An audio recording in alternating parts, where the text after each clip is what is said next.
Agradeço pelos 1000 inscritos no canal Abelhas Biomacatinga. E esse vídeo eu gostaria só de falar essa atividade que é a meliponicultura. É uma atividade interessante. Lembrando desde já que não é uma atividade que você pode viver totalmente dela. Existem alguns meliponicultores com sucesso enorme no Brasil. Vou pegar um exemplo do José Carlos, lá do sul do Brasil, Meliponário Abelhas do Sul. Na verdade, ele foi um dos primeiros que eu acessei o canal e tomei conhecimento e comecei a fazer algumas intervenções nas minhas criações de abelha. Criei aqui 4 espécies de petrolina. Então, vou pegar como base essa caixa. Então, vamos olhar aqui. Essa aqui é o Monduri rajado listrado. Existem algumas espécies do gênero Melipona, Melipona silva. Então, o que eu faço? Eu utilizo um plástico, na verdade esse plástico aqui é o acetato, isso aqui é de um fundo de ouvido, então é descartável. Tá aqui a abelha. Eu estou tirando esse aqui porque esse aqui não é funcional. Só tenho que depois vir com a serragem aqui só para ajustar essa parte aqui. Mas olha quando eu não tinha isso, olha que a abelha colava, isso dava um trabalho enorme. Às vezes com a faca eu não conseguia soltar a tampa da caixa. Então era problema sério na hora do manejo, na hora de olhar. Tá aqui. E aí só fazendo alguns relatos. Falaram que o plástico prejudica. Não, o plástico ele é uma barreira física. Lembrando que plástico, a própria madeira, vidro, isopor, só para citar alguns materiais, eles são também uma barreira térmica. O que é isso? Impede a propagação de energia térmica de calor. Ele nem esquenta, nem esfria. É importante salientar isso. Na verdade, quem vai manter aqui, fazer o conforto térmico, e aí lembrando, as abelhas são animais ectotérmicos, ou seja, na verdade é bem mais fácil, eu sempre ensino meus alunos, e tem muitos que seguem o canal, não sei, dezenas, centenas, estão inscritos. É mais fácil você fazer pela eliminação, às vezes algumas coisas, alguns conhecimentos. Na verdade só tem 2 grupos de animais que são endotérmicos, aves e mamíferos. Os demais são todos ectotérmicos. O que é isso? A temperatura do corpo do animal muda com a temperatura do ambiente. Então, na verdade, elas vão fazer aqui um controle térmico interno, né, nessa caixa. As abelhas fazem isso, esse controle. Às vezes de umidade, tem espécie que faz isso. Então, está aqui a caixa da Melipona silva, está aqui os discos de cria. O ninho dela normalmente sempre voltado para a entrada da caixa. Tem uma boa quantidade de material. Só sobre essa espécie. Essa espécie eu passei de 2012, quando eu comecei a criação de abelhas, até o ano de 2014, 15, na verdade, tentando criar essa abelha. Inclusive, essa caixa tem uma espessura bem superior às demais, que tem quase 4 centímetros. E eu não conseguia sucesso. Até que, numa conversa com uma pessoa que não é estudado, não é universitário, não tem curso superior, não tem pós-graduação, ele disse que tinha observado que o monduri nunca tinha prestado atenção nessa questão. Vivia sempre junto ao solo, nos troncos das árvores, mas sempre junto ao solo. A partir daí eu comecei a criar o monduri no chão.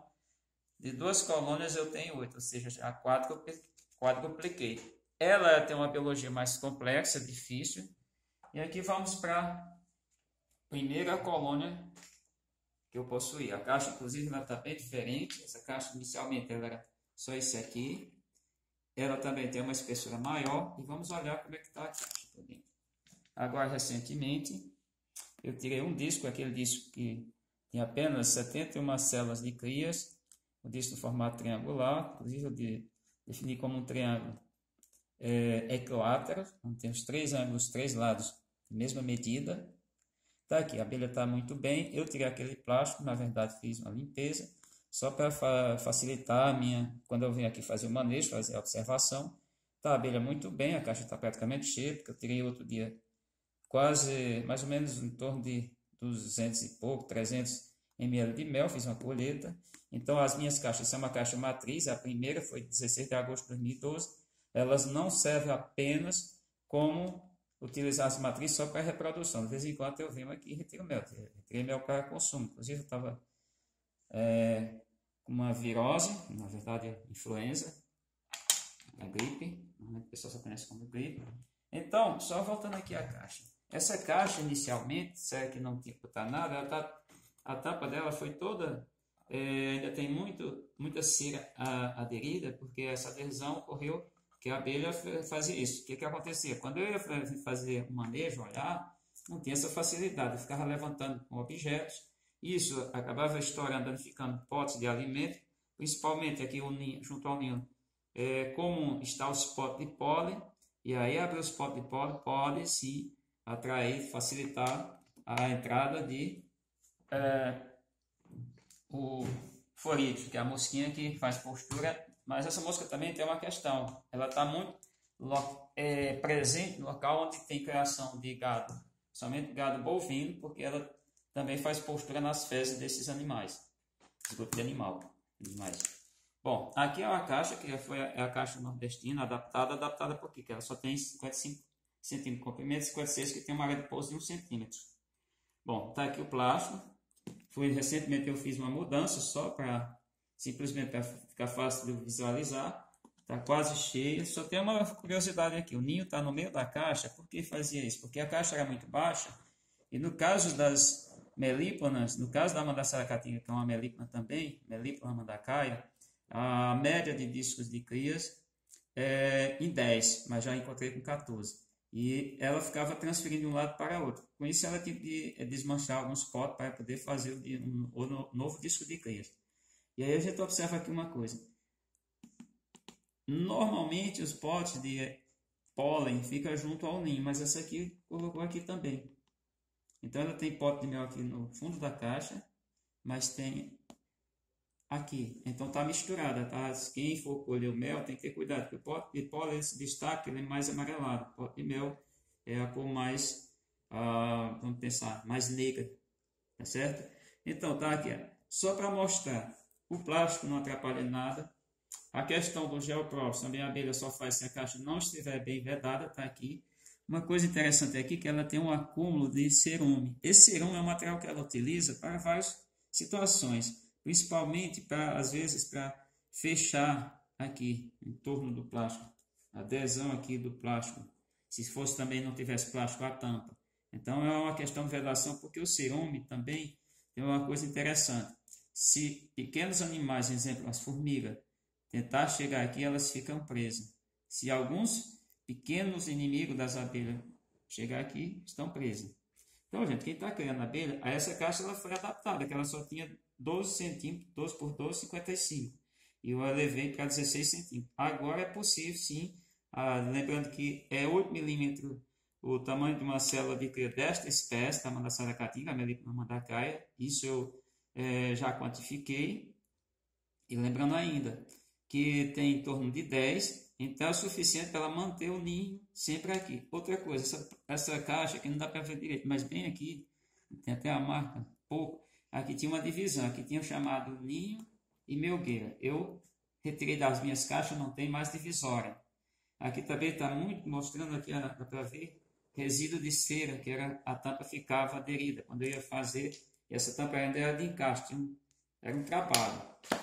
E vamos aqui para uma quarta colônia, mostrando que desde 2012 eu comecei a observar isso, observar na natureza, e aí foi quando eu desenvolvi essa caixa, que é a caixa que eu denominei de Santos. Está aqui. Essa caixa tem toda uma medida, as pessoas já pediram.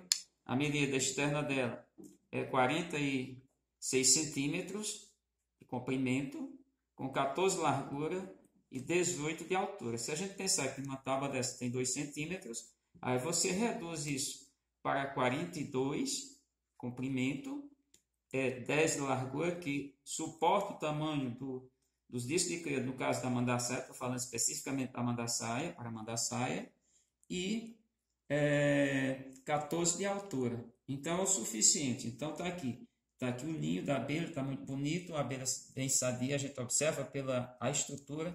Qual é a vantagem do plástico, qual é a vantagem do tipo de casca, essa caixa? Essa caixa, primeiro, suporta bem o tipo de ninho, é capaz disso. A outra questão, a produção de mel. E caso eu queira fazer uma colheita, isso aqui é uma matriz, eu não tenho feito colheita, eu só levanto o plástico aqui, facilita demais fazer essa colheita. Se for no caso, o pessoal diz, é mais difícil a multiplicação. Primeiro, nós não estamos multiplicando todo dia, pegando discos de cria de uma abelha que você está sacrificando demais a colônia. Então, eu vou normalmente observar o disco de cria aqui, vamos pensar, aqui tem uma informação. Todos aqui, os 4 que eu estou observando aqui embaixo, eles estão discos verdes, não serve para multiplicação. Quando esse disco estiver formado, atingiu maturação, que é em torno de 40 dias, a média, mas pode chegar a 44 tranquilamente, depende sim, de ambiente, temperatura, época do ano, eu vou pegar esse disco que está aqui superior. Isso é muito rápido, essa multiplicação. Normalmente tem feito utilizando campeiras de outra colônia. Lembrando que aqui eu falei do plástico. O plástico estando aqui, estando bem lacrado, como está aqui, bem vedado em torno aqui todas as bordas da caixa. O que acontece? Aqui praticamente não está tendo interferência. O plástico impede de passar a interferência externa, calor ou frio, dependendo do momento, da época. Então aqui é uma maneira bem prática. Então a caixa facilita tudo isso. Então a caixa foi pensada, ela foi algo que eu observei em algumas capturas que eu fiz, foi na verdade resgate. Uma delas foram 6 na derrubada de angico para fazer estaca, é o caso dessa aqui. Essa aqui foi de 15 de outubro de 2012. Então 6 colônias que é matriz estão dessa maneira. E aí, só voltando a essa questão, por exemplo, essa colônia aqui, eu fiz já esse ano 6, quer dizer, tem uma agora recente, foi agora dia 1º de maio, hoje é dia 5, tem 4 dias, que eu fiz, tirei um disco de cria dessa colônia, uma matriz, e já doei discos de cria para criadores que estavam com dificuldade, porque eu tenho essa parceria que eu faço com algumas pessoas, que eu quero que mais pessoas comecem a criar a questão de conservação. Então, todos esses fatores que eu abordei aqui é importante. Ter muito cuidado, você que está criando. E aí eu vou tocar numa coisa importante. As abelhas, elas... Então, vamos pensar no caso da meliponicultura, não uma atividade, eu diria, para a apicultura, e também, se a gente pensar em animais sociais que formam colônia, as apis, as espécies do gênero Apis, são as mais estudadas em todo o planeta até hoje. No caso de pensar das outras abelhas, dos outros animais que não são só abelhas, formiga também, vespas, pode ver em colônia, formar colônias, são pouco estudadas. Então, na verdade, as nossas abelhas têm pouco estudo sobre elas. Mesmo todos que a gente vê, recentemente, esse trabalho lá que foi mostrado da USP, esse é o departamento, acho, de abelhas, entomologia, falando da relação que existe da abelha, no caso das células de cria, com um tipo de fungos, que produz uma substância que é ergosterol, que é fundamental no crescimento da larva, no desenvolvimento, todo o processo.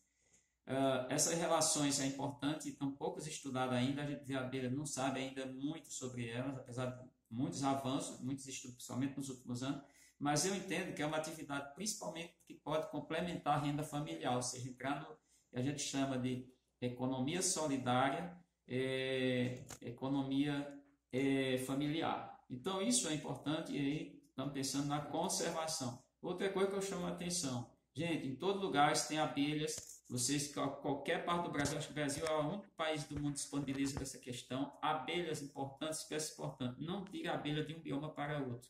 Eu já recebi várias propostas de alguém querendo trazer a abelha para mim, por exemplo, a tiúba, a mandaçaia do sul-sudeste, a Melipna quadrifaciata, as duas outras subespécies de mandaçaia, Melipna quadrifaciata antidioide, Melipna quadrifaciata. Eu não quero abelha, por eu sou nordestina, por eu sou amarela e tantas outras, eu não quero abelha que não seja encontrada dentro do seu bioma. Por exemplo, eu tenho um projeto para a Chapada do Araripe, lá no sul do chão. É lá, não deve só se tirar para outro local que é onde ela vive, onde ela é encontrada.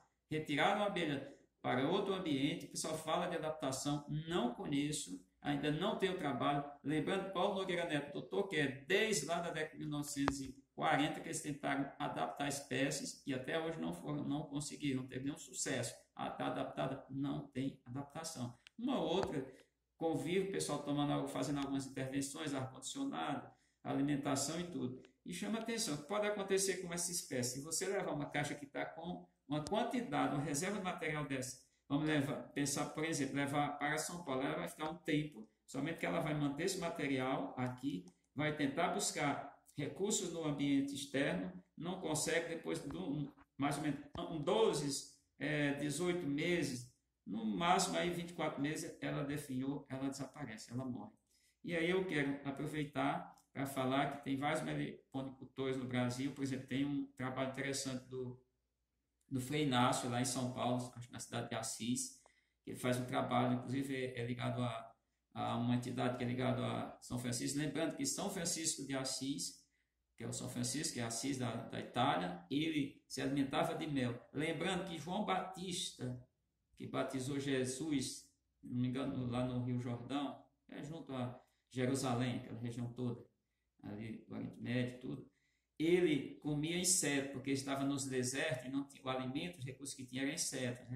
Que nojo, não. Os insetos eles têm um papel importante dentro dos animais, é o maior grupo de indivíduos, de espécie encontrada na classe insecta. Na verdade, filoartrópode, mas de filoartrópode tem crustáceo, tem outros indivíduos. E, para fechar, tem também tem vários meliponários também do Emel Ribeiro, que tem o canal no YouTube, tem várias pessoas que também divulgam o canal Abelhas do Bioma Caatinga, e eu quero agradecer a todos, agradecer aos 1000 inscritos, quem acabou de acessar o canal Abelhas do Bioma Caatinga, se inscreva, compartilhe, comente com seus amigos, agradecer a todos os alunos que têm comentado, que estudam, que têm aprendido alguma coisa sobre as abelhas. Lembro que eu tenho um trabalho junto à escola, principalmente a escola da Bahia, com os alunos. Quero aprimorar, a gente ainda está numa fase bem inicial, precisamos esclarecer alguns pontos, precisamos adequar alguns pontos. Então é isso, gente. Compartilhe o vídeo, obrigado pelos likes e vamos chegar logo aos 2000. Um abraço.